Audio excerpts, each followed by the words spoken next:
येवला तालुक्यातल्या कांदा उत्पादक शेतकऱ्यांची नाफेडकडून मागील वर्षापासून थकीत असलेली रक्कम अद्याप मिळालेली नसल्याने शेतकरी आर्थिक अडचणीत सापडलेले आहेत। वारंवार नाफेड कार्यालयाचे उंबरठे झिजवूनही पैसे मिळत नसल्याने अखेर शेतकऱ्यांनी राज्याचे मंत्री छगन भुजबळ यांची भेट घेत आपली व्यथा मांडलेली आहे। यावेळी भुजबळ यांनी संबंधित नाफेडच्या अधिकाऱ्यांना फोनद्वारे संपर्क साधून या कांदा उत्पादक शेतकऱ्यांना कशा प्रकारे लवकरात लवकर पैसे मिळवून देता येतील अशा प्रकारच्या सूचना देखील दिलेल्या आहेत।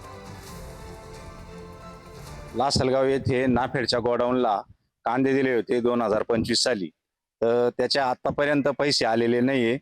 त्या संदर्भात आम्ही भुजबळ साहेबांना निवेदन पण दिलेलं आहे आणि वारंवार नाफेड ऑफिसला पण गेलो, पण तिथून काही सकारात्मक उत्तर भेटत नाही आम्हाला। आम्ही जिथं कांदे दिले त्या संस्थेनं त्यांना कांदे परत केले नाही, म्हणून त्यांनी शेतकऱ्यांचं पेमेंट होल्डवर ठेवलेलं आहे। भुजबळ साहेबांनी ते जे BM आहे नाफेडचे त्यांना कॉल केला होता, त्यांनी त्यांच्याशी चर्चा करून ते आम्हाला कळवणार आहे। नाफेडसाठी 2025 ला लासलगाव गोडाऊनला कांदे दिलेले आहे। आतापर्यंत आमचे पैसे त्यांनी दिलेले नाही। आम्ही नाशिक ऑफिसला भरपूर चक्कर मारले, तसं BM साहेबांनी आम्हाला सांगितलं की आम्ही तुम्हाला अर्धेच पैसे देऊ।